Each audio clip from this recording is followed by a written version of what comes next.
As Rangers fans, we know that a goaltender is the backbone of a hockey team. At Abundant Wealth Management, we are your financial backbone, offering financial planning, wealth management, tax planning, and estate planning services. To schedule your free consultation, head to www.abundant-wealth.com. That's www.abundant-wealth.com. Abundant Wealth Management. Live, plan, triumph. You're listening to Rangers Radio, your home for end-to-end coverage of the New York Rangers. With your hosts, Brendan Azoff, Zach Domino, and Steve Pappas. Blue Shirts fans, the puck drops now. What's up, everybody? Welcome to Rangers Radio. And on this NHL Trade Deadline day, the rumors were swirling around Vincent Trocheck, yet past the deadline at 3 p.m. today, and Trocheck is still a New York Ranger. So his son is definitely happy, but in terms of what the New York Rangers are looking to do with the retool, it has all three of us scratching our heads. So, boys, we're going to talk about that. We're going to go around the league a little bit, break down the trades that were made by Chris Drury. How's everybody doing? How are we feeling after what was a pretty lackluster day, despite the letter that was released by the president and general manager, Chris Drury, earlier this season? It's been a while since we've talked. I believe it's 3 weeks, and we haven't. Yeah. I mean, we haven't discussed the gold medal or anything like that, or when we enjoyed watching hockey for 2 weeks. So I'll start with that was the greatest tournament that I've seen. And listen. The preliminary rounds where you got games that were 11-2 or whatever, like sure, once you hit those medal or the do or die games, all of those hit from Czechia and Canada to Sweden, US to Finland and Switzerland. Like that day where there was just 3 overtime games was unbelievable hockey, and I forgot what it was like to watch good hockey. And I'm back to reality, and it sucks. And I was given a copy, by the way, of the plan that Chris Drury's got. I'd like to read it to you. There is nothing on either side of this paper. It is, and I'm the bad guy for saying it, but he's lost his mind. And there's nothing that he could do at this point, and it's probably been like that for a long time for me, that where he could do something and I will give him the benefit of the doubt on a move. Like it's terrible. Zook, I know you got to go, so I'll let you do Yeah, I mean, I feel stupid would be the word, because I remember I've been saying for months, like, how good is it going to be when we trade Trocheck and Panarin and get like 2 firsts and a second, and we ended up with a third and some guy named Greentree and kept the other guy. It's like, man, oh man, it's one of the worst. Like, it just gives you no confidence because, look, we'll get into all the bad things that Drury does, which is basically everything. We still have a ton of top 100 overall picks next year, and he's just going to miss on every single one of them. Like, he's just going to miss on every single one of them. The values that he assigns to people is just crazy. We were talking about it behind the scenes, and I guess we'll just get right into the fact that Trocheck wasn't traded. And I'll start off with the fact that there was guys who got traded today and up through this week where even if it wasn't exactly what you wanted for Trocheck, the fact that his timeline no longer fits with this organization's timeline, it was enough to take. It was enough to take. Like, do you assign some value? I saw people out there, a first, a third, a prospect, and an NHL guy is what Drury wants. Sure. But I saw guys that Trocheck is either equivalent to or better than going for a first and the third. And if you're telling me you're a rebuilding team and it's keep a center who's good, probably not great, plays a role over the next 3 years where you're not going to contend anyway, or get a first and a third, you take the first and the third. So the other trades happening show us that it wasn't a lack of people probably trying to get Trocheck, and we saw reports that there were teams trying to, and Drury just wasn't budging. It was Drury assigned a crazy value to him. And then you look at the other end, we're trading a guy like Panarin, who's a rental, for less than we're seeing other rentals go for. And look, you can say, and someone put out a great tweet, I forget who it was. People were running to, Panarin only wanted to go a certain spot. Panarin only wanted to go to a certain spot. Sure. then why the hell was Drury giving up so much more for guys who wanted to come to the Rangers over the past 3 or 4 years at the deadline? It doesn't, like, for some reason, it never works for the Rangers. We get less when guys want to go somewhere else, but when guys want to come to the Rangers, Drury pays what it is if he was in a bidding war. He has no idea how to assign values to guys, and I don't know what's more important as a GM, but besides being able to assign values to guys, whether it's assigning value in the draft, whether it's assigning value in free agency, or whether it's assigning value to assets you have that you're looking to move. So, I mean, what's the last move that Drury made that was a really, really good move at this point? Because there's been so many moves made, and just none of them have really worked out. And that's why the Rangers are where they are. Steven said it himself. We went from watching the greatest hockey of all time to watching some of the worst hockey of all time. And you want to talk about us, there's some other teams, like the Maple Leafs are awful too. I went to the Flyers game. I think also there's like a chasm starting that I think after this great Olympic hockey, the bad teams are going to care even less than they did before the Olympics because their season's over at this point. Some guys are coming back off a high, and they certainly don't care about this. And the good teams all made trades, and they're going for it. So for the rest of the year, it's probably going to be very, very tough to watch the Rangers. We're not a team with young prospects that when Gabe Perreault's not on the ice, who the hell are we watching? That's going to have anything to do with our future besides the guy in between the pipes. I think he's the only guy that's certain to be on this team are those two. And Mika, who's been playing great. I'm sure Steven will get into that. But it's just not an exciting team to watch or a good team to watch. So if we had a litany of guys that we were like, screw it, we suck, these guys aren't ready, let's just call them up because they're part of our future, that would at least be fun. But we're throwing out Brodzinski, Sheary, Taylor Radish. It's not fun. It's not exciting. There's no future to watch, and we stink. So look, how closely am I going to be watching these last 15 to 20 games? I went to the game on Thursday. It was tied, and I left, and it went into overtime. That's where I am right now. I'll always keep a pulse on this team. I'll know how they do every game. I'll know how they performed every game. But I'll be lying if I say I'll watch more than, 20, 30 minutes of each game going forward. And that's not on me. That's on them. I fear with the Trocheck, Ewer, Fox, there were enough games. I mean, we already saw it, and I'll pass it on to you guys. Like, since the Olympic break, we're stealing points, which is classic Rangers thing to do. Yeah, so that's the perfect segue, because since the Olympic break, they're 2-0-2. Right, so they've gotten points in all 4 games. Is this their longest point streak of the year, by the way? It's got to be close. They've gotten points. They got 6 of the possible 8 points since the Olympic break. We won at home in regulation, and we won. Yeah, so like in any other season, you're looking, oh, this is a great way to start heading into the home stretch, right? But no, this is the exact opposite of what the Rangers are actually trying to do this season, and I'm just confused. That's been my reaction after this trade deadline came and went. I was working today, so I didn't really get to sit on Twitter or watch any of the deadline stuff. I checked kind of after the fact, but I'm just confused as to what the plan is. Why release a letter if you're not going to actually try to make moves and just trade UFAs? Why announce to the whole world that you're looking to actually retool and that you're going to have a lot more moves than you initially anticipated if you're absolutely not going to do that? And on a day where defensemen were getting traded like a very hot commodity, you have a 24-year-old defenseman in Braden Schneider who's you probably could have gotten a lot for him at his age.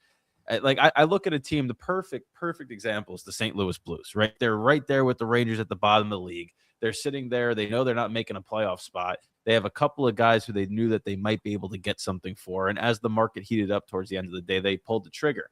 And you look, and it's literally a replica of what the Rangers had. So I told you guys before I was going to talk about it, but Braden Schenn goes to the New York Islanders. Braden Schenn is 34 years old, 2 years older than Vincent Trocheck. They both play center. His cap hit $6.5 million for another 2 seasons after this. Vincent Trocheck has 3 more seasons after this at $5.625. So more term and better term for Vincent Trocheck than opposed to Braden Schenn.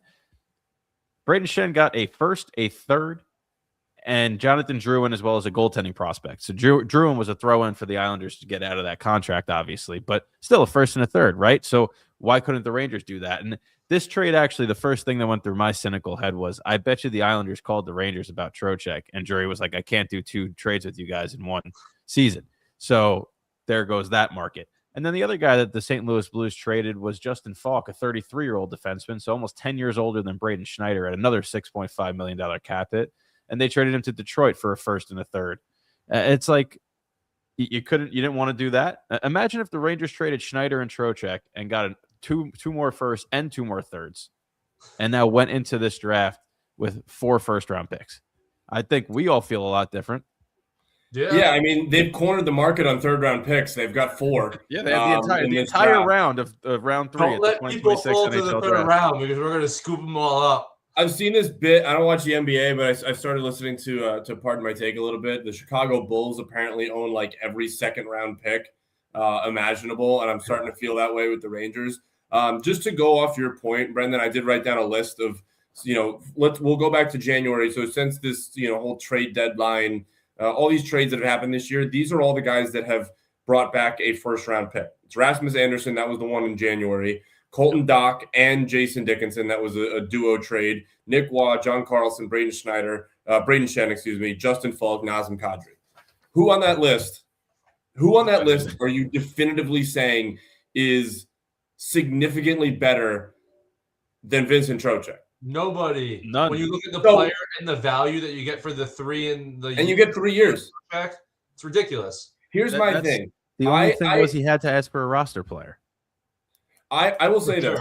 I am the first one, and I am told this all the time that I'm a miserable prick, and to a degree I am, but I am the first one to jump on Chris Drury's back whenever something goes wrong.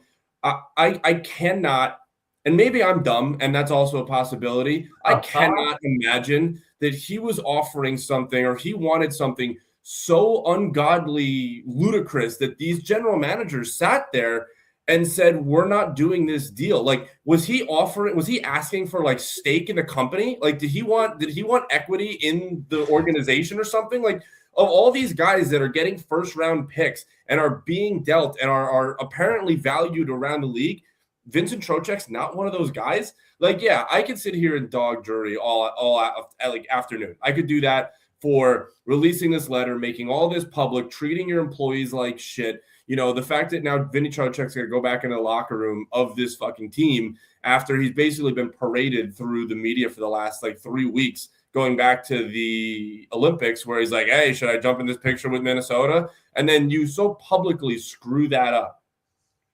But on the flip side, it's like, what could another team possibly have been asking for him? I think it's this. And I think it's because Drury has never known how to do a rebuild that I think Drury was getting these offers and he wasn't taking it because he wanted something that could help now. And that was what wasn't letting him go over, push it through the finish line. He was getting stuff that would help him in the future. But as we know with the Rangers, they're never willing to do the full rebuild. So he was constantly probably asking for something that could help him immediately. And a team, look, Vinny Trocheck is good. It's very, very tough to get a first, let's say a third, let's say a prospect, and a good young player right now. And I hear what you're saying, but Chris Drury is that bad. Because I want to know for this. Because I'm looking at your tweet right now, and your tweet hits home to me. Like, I'm old enough to remember when Brennan Othman was reportedly too much to ask for President's Trophy winning team to return for Jake Gensel. Think about what those guys ended up going for. So instead of Gensel and winning a Stanley Cup, we got Will Borgen. We got this guy, Jacob Battaglia, and it was half of the deal to get JT Miller, that first-round pick. Let's just say it was that first-round pick. So would you rather Gensel in a year that we could have clearly won the Stanley Cup, or would you rather Will Borgen, Jacob Battaglia, and JT Miller on one leg at this ridiculous term and price? So it's like he always makes moves that make old moves look worse because it's an easy comparison. Like, that was the deal. It was probably Othman, Kakko, and a 1 for Gensel. And then within 2 years, he trades Othman, Kakko, and a 1 for half of JT Miller, Will Borgen, and Jacob Battaglia, who I'm still sure isn't real. So that's like He's real. Look at him. There he is. He's right there. so I mean, like He's a child. that's like he's that bad where I think he was getting the deals that we saw, and I had my notifications on, and I was getting all these deals, and some of them I was like, that pick turned it EJ Emery, but EJ Emery, EJ, and we could have won a Stanley Cup. Like we would have won. No, but it's EJ Emery. You don't get it. It's EJ Emery. Yeah, and like is it a silver lining though that he didn't make the trade? Because I almost would rather Drury not be the guy doing this anyway. So I'm trying to think about it from that. Like now, he didn't make the Trocheck trade, is what you're saying? Yeah, because Yeah. I think there's no chance of it really happening. But on the off chance that this, Dolan sees this deadline as a failure and does decide, I'm going to fire Drury, and a new GM comes in before the draft, then I think it's okay. It's a win, right? Because now Trocheck is still a trade chip at the draft. You have a couple of different trade chips you could utilize in the offseason, and you have a couple of first-round picks. Like, to me, that's the only way that this becomes a true win. But right now, I don't see any way in which Drury's getting let go. It's kind of been made clear. Certainly not getting more for Trocheck in the offseason than whatever you were being offered today. So it's like not necessarily, but you might be able to move it with something. And more teams have more cap flexibility. That's fair. That's fair. I agree with you on that end, but you miss like the teams that are trying to go for it right now. It's like that kind of competitive spirit where you overpay because you're in first place and you can actually go win a Stanley Cup. But what you're saying makes up for it. The demand could be higher because cap does open up. But look, it's just like Vincent Trocheck needed to be moved. Vincent Trocheck is not a star. Vincent Trocheck, if the Rangers are trying to rebuild, I like the guy. I think he's a great player. I think he fits a role for a good team.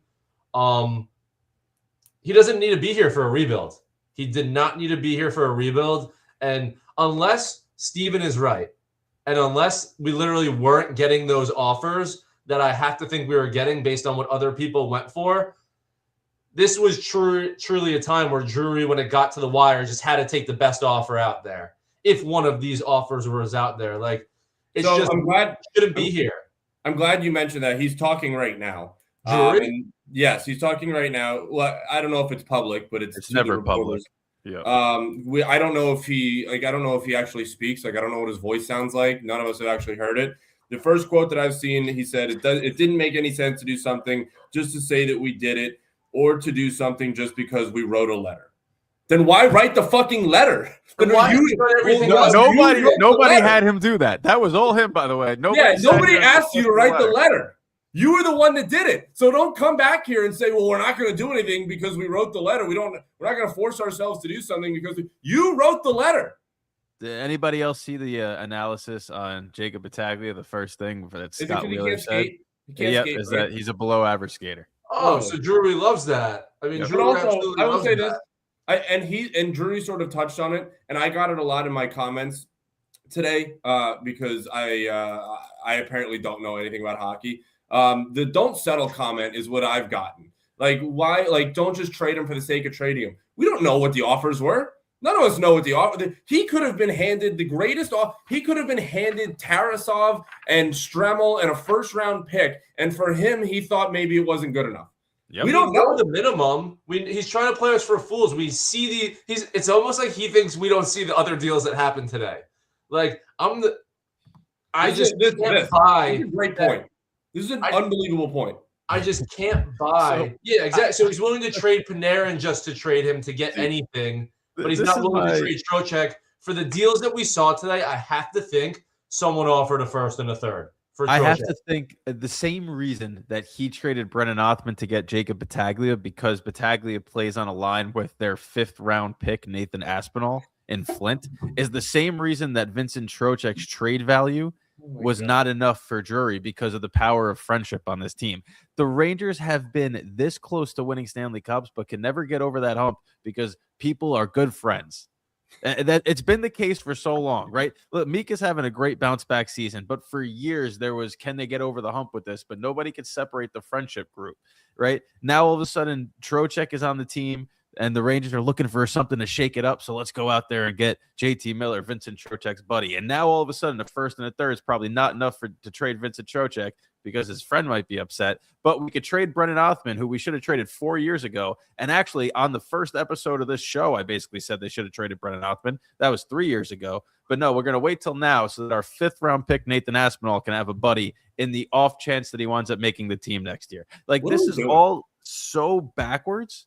It just doesn't make sense. But they trade away every single Russian player so that Shesterkin feels ostracized. Like, what the heck is going on, man? Like, am I in the fairy tale land? Good last night. If we're talking about silver linings, Loft, Mika, and Perot, when they're on the ice, it looks like an NHL hockey team at times. But then you look at some of these other lines, and it's like, boy, oh boy. I take yesterday with a grain of salt because Toronto's god awful. Yeah. Well, let's give Schmelosh his flowers. That was a beautiful first goal for him. I always like him. Good burst of speed too. And you like him? Great. He's back in the AHL, by the way. They sent him down today. One day he's gonna come out and be like, "That's just not how you pronounce my name." Dude, there's no way. There's no way that name spells what it sounds like. There's. I don't care what language it is. It's just not that.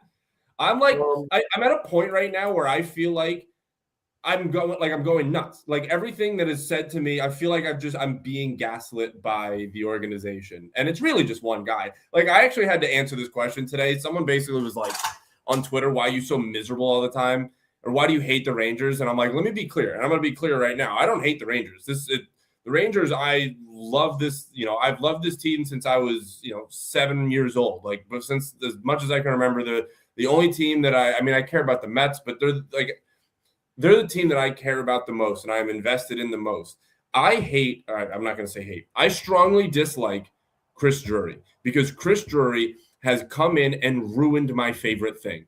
Chris Drury, with his inability to run an organization, has ruined the thing that I love the most, that is not a human being, right? Like, it's unfathomable that let's not forget, Chris Drury was not hired to be the general manager of the New York Rangers. Chris Drury was appointed to be the general manager of the New York Rangers. He didn't go through the hiring process that any general manager does. They fired Gordon, they fired JD, and they appointed Chris Drury that day. There was no search for a guy that could run this team. It's incredible what this guy has done. And every year, if we go back, 2022, I think is the gold standard, right? Like that was a great year where everything fit together, made some really good trades, which is part of it. That trade deadline was really good trade deadline. And then after that, every year it's like we're going to go, swing big. And if that doesn't work, then the next year, instead of swinging big and trading Othman and trading Kakko or Perot for Jake Gensel on a team that won the President's Trophy, that could win a Stanley Cup, that was a real game breaker away from winning a Stanley Cup, you instead go after Alex Wennberg, right? And Alex Wennberg was a great piece. He fit his role in that run. But at the end of the day, he wasn't going to take you over the edge. And that was the guy, that was what separated the Rangers from the Florida Panthers that year. They didn't have a guy that could take over a game and get past that top line, that checking defense line that really hampered how good the Rangers top line was in the first 2 rounds.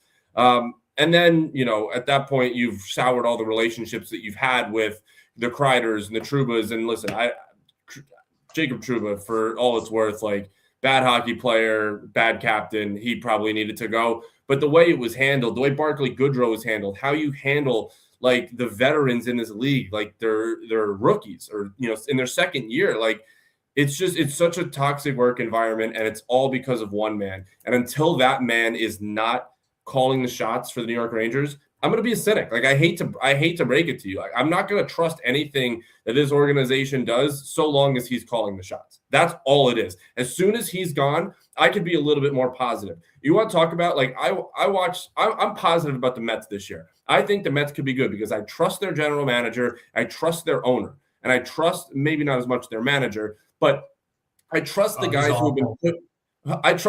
have been put in place to be able to put together a successful baseball team. I do not trust a soul within the Rangers organization right now, from top to bottom that they can put together a winning hockey team in 2026 in this era of the National Hockey League. They just don't get it. Tanner Glass and Mark Stahl are running the development for these players. What can they teach you? Like, it's just I cannot get on board with this team so long as that guy is running this franchise and his regime is running this franchise, because we're going nowhere if that's the case. I'm done with that.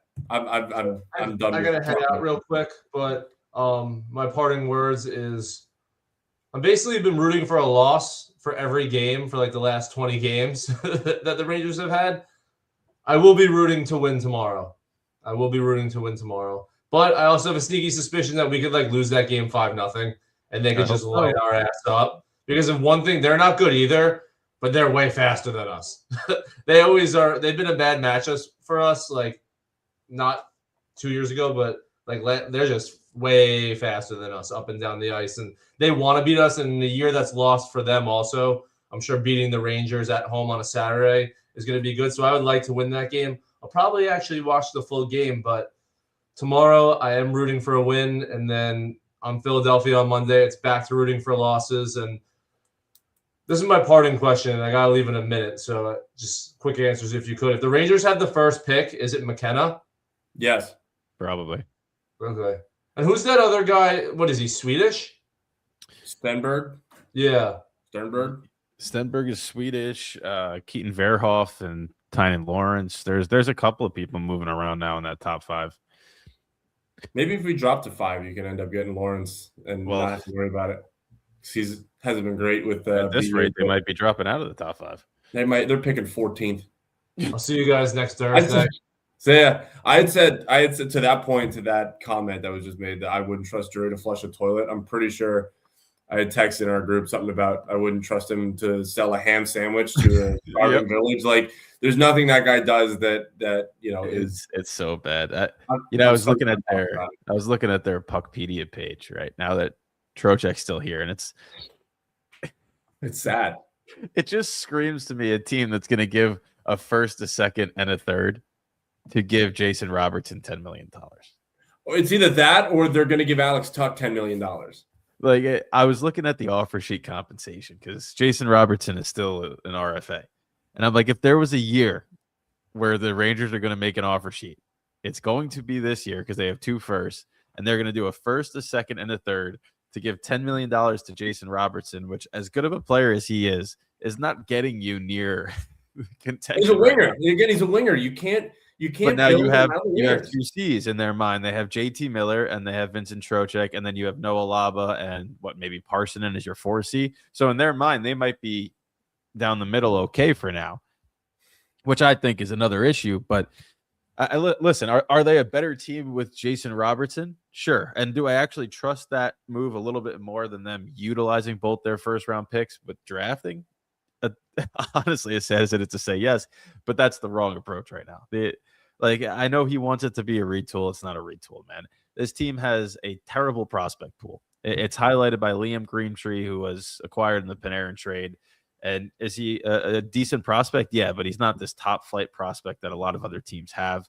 Gabe Perreault was the best prospect in the system before that. He's already in the NHL, and as good as he looks at times, I think his skating needs to come a little ways before he's actually a true impact player on a nightly basis. Defensively, you have Fortescue, you have that's really it coming up in the pipeline. And you look at, they need to re-sign Braden Schneider because they didn't trade him. He's an RFA. They have Matthew Robertson on the left side. That's really it there. After Gavrikov, so and Vakanainen still somehow in this mix. I'm just looking at it. What do you do? There's no UFAs left. That was what they were banking on this whole season, was that there would be UFAs. That was gone pretty early on. So the direction and the tenor should have changed pretty early on this season. And I was taking myself back to the first 10 games when everybody was like, oh, wow, they're playing really good defense in the Sullivan system, and all they need to do is score. They're snake bitten. And we were like, oh, we could actually buy into a team that's going to play hard in the defensive zone, just can't score. And then that quickly shifted to, oh, now they're starting to score, but now they're slacking on the defensive end. If we could just find that middle ground, it'll be good. Then it went to, they can't play on either side of the puck. And now that we're was here. when Shesterkin was gone. Yep. Then it just became this dumpster fire. So I'm sitting here trying to think about the way forward. I put out a tweet that said, is it as bleak for everybody else as it is for me? And the reason it's bleak is twofold. It's because you look at what they have right now in their prospect pool and at the NHL level, and it's nowhere near what it was just 2 seasons ago in 24. And then you look at the guy that's in charge, and you have to put your faith into him that he can retool. And I just don't have that. I know that we share that sentiment. I know that probably 75 to 85% of the fan base shares that sentiment. And it's unfortunate, man. I mean, I wish I could pull it up in 2 seconds, but if you look at what the roster is for last game compared to what the roster was the game they got eliminated by Florida in 24, you want to feel like crap. Look at the team that they had in 24, and then just 2 seasons later, look at what took the ice against Toronto. So more off of what Chris Drury's been saying was kind of what I wanted to bring up next was the Adam Fox situation of basically Adam Fox angry after not making the U.S. Olympic team and kind of pouting about it. And it might be it might be a stupid thing to say, but for me, it feels like this is the first time that Adam Fox in his life has been told he's not good enough. And this is his reaction to it, is throwing his hands down and, pouting basically.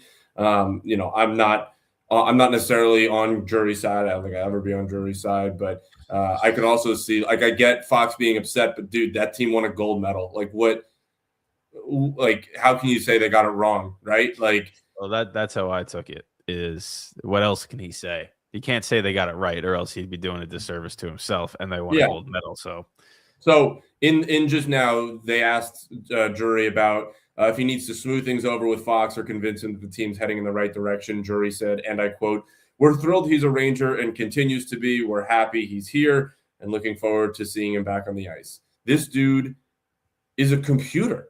There's nothing human about this guy. And he's a computer from 1937 that doesn't actually work and isn't, useful. What kind of answer is that? This is what I mean when I also talk about him being such a disingenuous person that you never hear from him. I forgot what he sounds like. His statements are so vague, and then to sit here and say, "Oh, what do you say about your best skater saying this, that, and the other thing in the media? Possibly in relation to you leaving him off the Olympic team." And your response is, "Well, we're happy he's here. He's a great Ranger." Dude, read the room. Did you see the Trocheck one? About which one? Where he said he didn't want to make the bat a move for the sake of making a move in the letter? Oh no, the other one was a little bit better, where he got asked why he didn't trade Trocheck, and he said, "I'm not going to go through player by player." There's one. Nobody's asking you to. There's one guy. Every single person who is associated with the Rangers world right now has one name on their mind. Why didn't Vincent Trocheck get moved? You held him out of the lineup for trade-related reasons. Why did you not pull a trigger? I'm not going to go through player by player. No one's asking you to, buddy. Just one player. Oh my goodness! You cannot get an answer out of him. And this is Game 6 when the Rangers got eliminated by Florida. It was Kreider, Zibanejad, Edel, Panarin, Trocheck, Lafreniere, Roslovic, Wenberg, Kakko, Will Cooley, Barclay Goodrow, Johnny Brzezinski was the forward group. And last night, it was Perreault, Zibanejad, Lafreniere, Cooley, Brzezinski, Radish. So right away, 2 fourth-liners from that team are on the second line. Ty Cartier, Noah Laba, Connor Sheary, Yaroslav Milosh, Juuso Parson, and Adam Edstrom. Second power play unit scored a goal last night. Yeah, because they just put the puck on net. It's an awful power play unit. It's Schneider Gavrikov. It was Connor Sheary in the year of our Lord 2026 getting power play time. It was Johnny Brzezinski and Taylor Radish. Just awful. Can't even give Noah Laba power play time on that group, by the way. No. I mean, listen, I'm not going to fault Sullivan on any of these moves. What is he supposed to do? You saw what Sullivan's system does with talented players. And don't get me wrong, it's the best players in the world, so it's a little bit different. But if you saw, right, how good Sullivan's system could be if you have talent. They still needed to get a goalie performance though to beat a really good team. Yes, they did. Listen, I don't think Sullivan's the issue. No. I don't at all. But I also don't think he was the guy to bring in at this stage. And I think they brought him in hoping that they could avoid getting to this level. So now you're in a little bit of a pickle. It's tough to me to kind of pin it. I can't pin it on him. I can't pin it on all the players. Like at this point, it's on the GM. It's time for him to go, and I'm not really sure what else you're doing by keeping him around. But like, I would to start this year, we had the Keandre Miller trade. That was really the first trade of this year. Did the Rangers lose that trade now? Yes. I mean, Scott Morrow can't even get playing time over Vincent Iorio. And Vincent Iorio looks halfway decent. Yeah, like Scott Morrow to me looked pretty bad. And I know it was, brief stints in and out, but he had a little bit more time than some other Rangers prospects get. And I didn't like he was touted for being this offensive puck moving defenseman. I thought he struggled with that. I thought he struggled defensively. He looked immobile at times. So there's a reason Carolina was willing to give him up. And now, you have a first round pick. We'll see what that leads to. But it's like, man, did he get fleeced there too? Speaking of Carolina, they had all this cap space. And Nick Deslauriers. I think that they wanted Trocheck, but Drury's probably scared to get fleeced. I think there are a couple of GMs that he is scared to get fleeced by again. And I think a couple of those GMs were the ones that were knocking on the door. It's almost like he's seen all these trades that have gone down that he's made in the past, and every single one of them he comes out the loser in. And he sat here and said, "Well, I can't be the loser if I don't make one." Yeah, he's very good at justifying moves on paper when they happen, but they don't pan out the way that we all envisioned them to. Like on paper, Keandre Miller for Scott Morrow in the first was a good move. It just hasn't worked out. But that to me is on the GM, but it's also on the NHL development and scouting. I think we talked about this before. The Rangers scouting team has to be terrible. Just look at all these misses, and they're looking at the wrong attributes. It's like every other NHL team is looking at skating. That's paramount. And every single Rangers prospect that winds up coming up, or every player that gets picked up off waivers or acquired, the one knock they have is skating. And it doesn't translate anymore. This game is too fast. It is so noticeable when somebody cannot skate. Like Gabe Perreault, you could tell has the mind, right? Whenever the puck's on his stick, he knows where to look. But things are moving a little too quick for him at times. And the puck gets chipped into an open area, and he's trying to get there, but he just doesn't have that push that somebody else has, and he gets beat out. And when he does have a little bit of time and space, he's dangerous. We've seen it happen. It's just like it feels like with him. It feels like with him, we're getting to another like Alexis Lafreniere situation where, it's way too early to do that. To be fair to him, but it's like a guy where every now and then he'll take over a game. The Columbus game, he had 3 points, looked like the best player on the ice. But you'll get spurts of that. You'll get a game or two of it there, but it's never consistent. It's not again, I'm saying this, he's played 30 games, right? I think so, 30 games in his NHL career. So there's plenty of time for him to develop. But, I'd like to see a little bit more consistency from him where it's like you watch Lafreniere and for a week, he's the best player on the team. But then for a month, you don't notice him. And he goes, a month with 3 points. And then he'll go a week with 7 points. And you're like, well, let's just get this. Let's just even this out. And, it's unfortunate because, those are two guys that, Gabe didn't necessarily look great last night. I think, analytic wise, he was he was the worst forward on the ice when it came to game score. But, watching that line of Lafreniere and Mika and Perreault, it was fun. Like Zook said, it felt like I was watching an actual NHL line. Mika's resurgence this year has been great, and that passing play that ended up with Mika scoring was beautiful. I mean, that's Ranger hockey that we've been used to for the last couple of years. And like I said it on Twitter yesterday, and I may have overindulged myself a little bit right outside the Garden, so I was in my feels a little bit. But like, as someone that's been praying for them to lose, like I'm in this situation where I'm pissed if they lose because they stink, but I'm also pissed when they win because they need to lose. Yep. It was good. Like it was good for the soul as a fan yesterday to watch just a fun. You blow a team out on home ice, and maybe it was the fact that they hadn't won a game on home ice in regulation since November that I was like, it's about time. But like I don't know, I walked out of yesterday feeling better than had they have just lost, and I'd be like, oh great, draft positioning. Well, that's. So I mean, I would feel nice about that too. I've been to 2 games this year. I haven't seen a goal, so we even that were would make me feel good. That's true. We were sitting there. We were right across the street at the Rutherford. And first of all, if you're ever in need of going to a Ranger game and don't want to pay the $140 it is to get in the door for a last place team, Rutherford's pretty damn good. Great service, great bar. They're all Irish too, which is fun. All the bartenders were Irish, so I love that accent. But it was, we were sitting there camping out like $650 and tickets are still $120. And I'm like, what are we doing here? Like, I get it's the least, but what do we? It's like tomorrow, the Rangers Devils, I think it's like $120 to get in the door at the Rock for the 2 worst teams in the Eastern Conference. If that was like Buffalo, Pittsburgh, and they were the 2 worst teams in the Eastern Conference, like it'd be a $10 ticket to get in. We're nuts for paying if you pay for that. Which the Columbus game was like $55 to get in. I saw it got down to like 30 at one point. That's what I was hoping. I mean, I've done this before where I've just gone to the game and then you get to the door, you look online, whatever's the cheapest one at that time, you just go to get in. If you have any desire to go, which I don't, that's probably the way to do it right now. Is just get there, get the cheapest one. I also get in. My biggest pet peeve is we were up, on the upstairs of that bar. It was obviously the last Centennial night that they had. Yep. There were, and maybe it's just my brain the way I see it. Like, you got to be there for warmups. You can't be strolling in at 7. Like, if I'm going to a game, and I think I've been to 7 Ranger games this year. I've probably been to 15 or 20 or 15, I think, NHL games if you count other teams. I think I've missed warmups twice.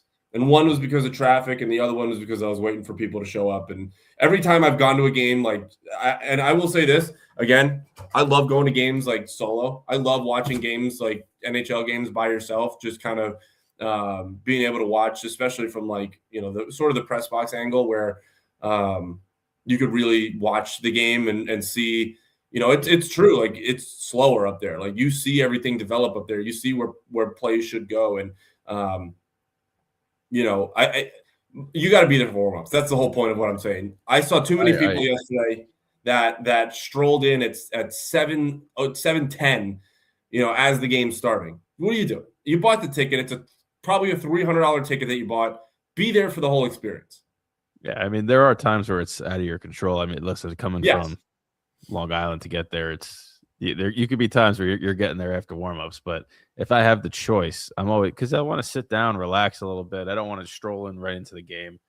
But yeah, I haven't, like, very rarely do I only go to 2 games in a season. I just have no desire to do it. Like, I got enough going on and with work, with life, that it's just not worth it to carve out a couple hours to get to MSG and go watch that team play. And it's definitely not worth the financial commitment to maybe see 1 goal. I haven't even done that yet. At least they're not. Maybe it's your fault. They're not getting shut out anymore. They just weren't winning. Well, it hasn't been my fault in quite some. I've only gone to 2 games. They got shut out 8 times at home. So yeah, that's true. I'm not taking the onus on this one. And the only game I've seen this year, Celebrini, dropped his drawers on the whole team and put in a hat trick. It was unbelievable. So yeah, I mean, there's not much else really to talk about this team, even though it's been 3 weeks. But the gold medal was great. That was a fun Olympic event, and they've actually absolutely no controversy after the fact either. I really like how they kept it clean game. Controversy.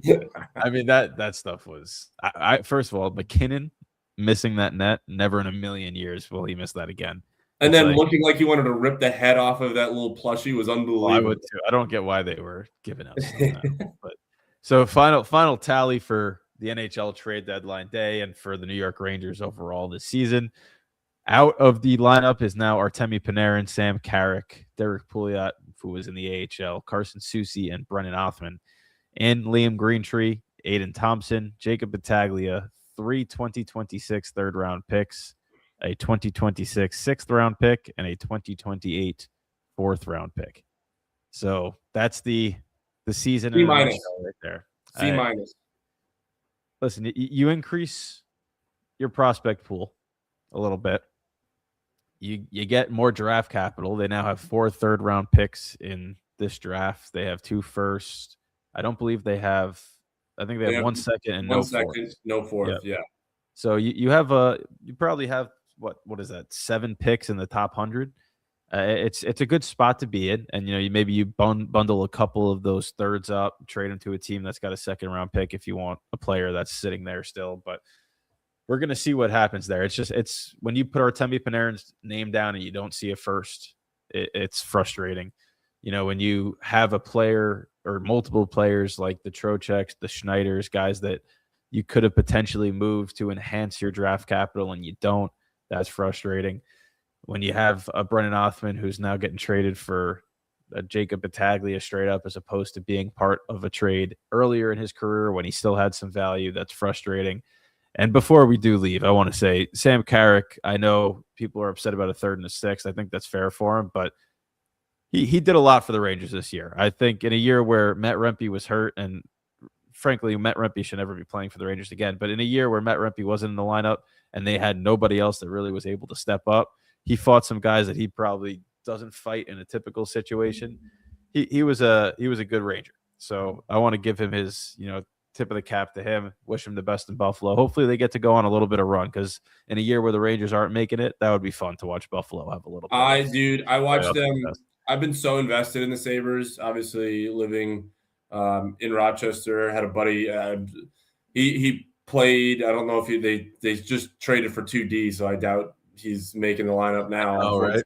I was so upset, dude. He sniped Vasilevsky in a couple games ago. It was disgusting.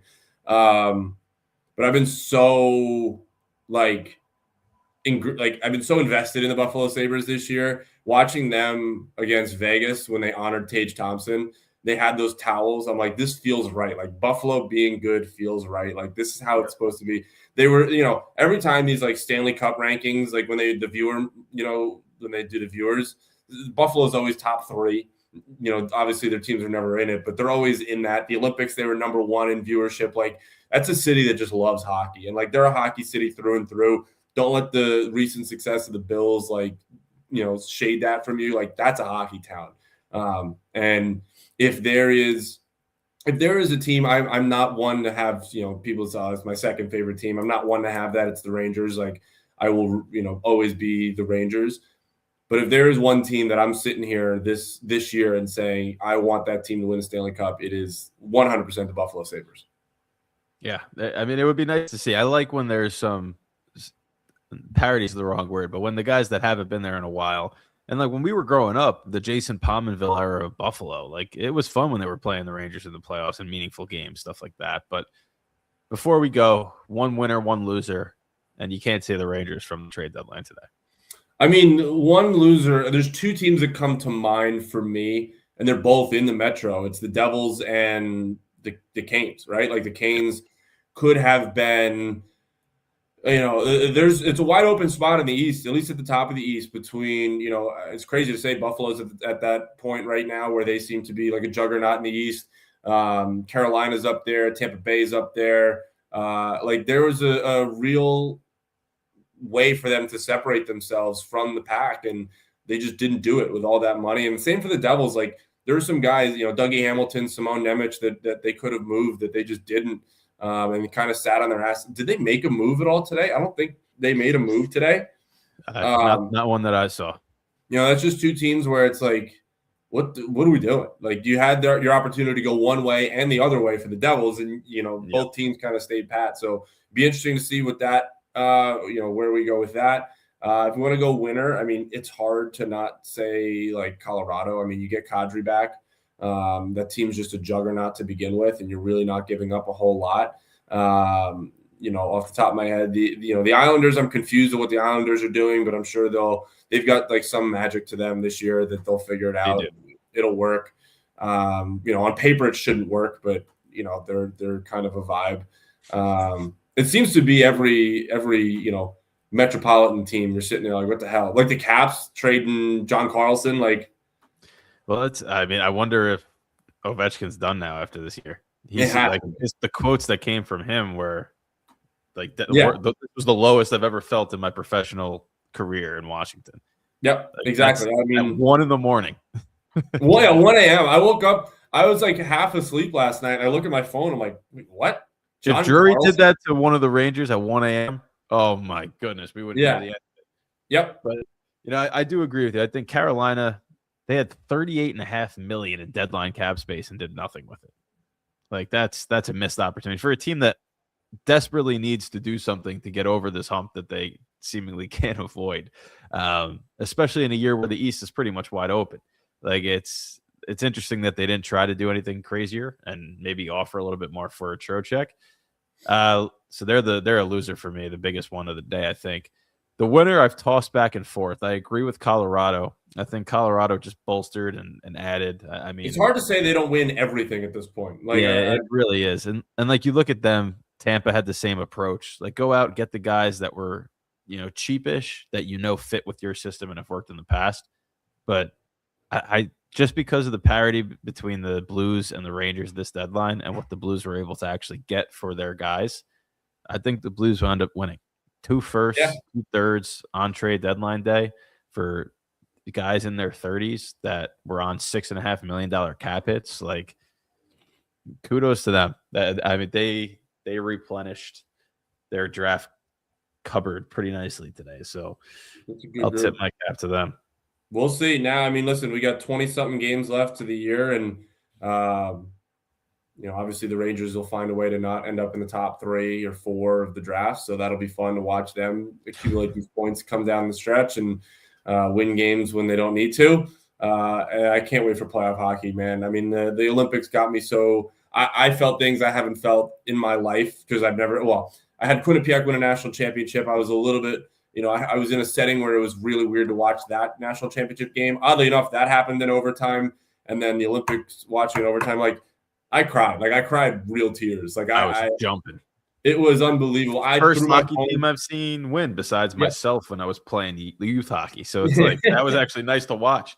Yeah, I threw my phone across the room on accident because I didn't have it tight enough in my hand, and it was just an incredible experience. They won in overtime. Quinnipiac, when they won a championship, was in overtime. So I'm only waiting. Whenever that day is that the Rangers win the Stanley Cup in my lifetime, it will be in overtime. I can already tell you. I don't know if it'll be game 7 or if it'll be game 6 or 5 or 4. It's going to be in overtime. We'll be dapping up everybody in the nursing home. Exactly. On my way to the grave. Oh, it's been 100 years. It'll be the last thing that I see. Like those Cubs fans. Oh, my God. I really hope it's. I remember being in high school talking to my friends, being like, "Oh, I can't wait till we're going to a parade. This is what we're gonna do. We're gonna have so much fun." And now we're all closing in on 30. Still haven't seen. We're getting there. Oh, don't say it. All right. Well, I know it's been a couple of weeks, but it's good to be back. We'll be back next week as well. We're at the stage where it's really just tankathon season and running some stuff, talking about the games that are going on. Hopefully some of the waiver wire pickups and prospects impress a little bit. And we'll keep an eye out on their prospects that are playing in the OHL and college and all of that. And we'll see where this saga continues over the next couple of months. Oh, it'll be great. It was good to be back. See you guys hopefully sometime next week. Yep. See ya.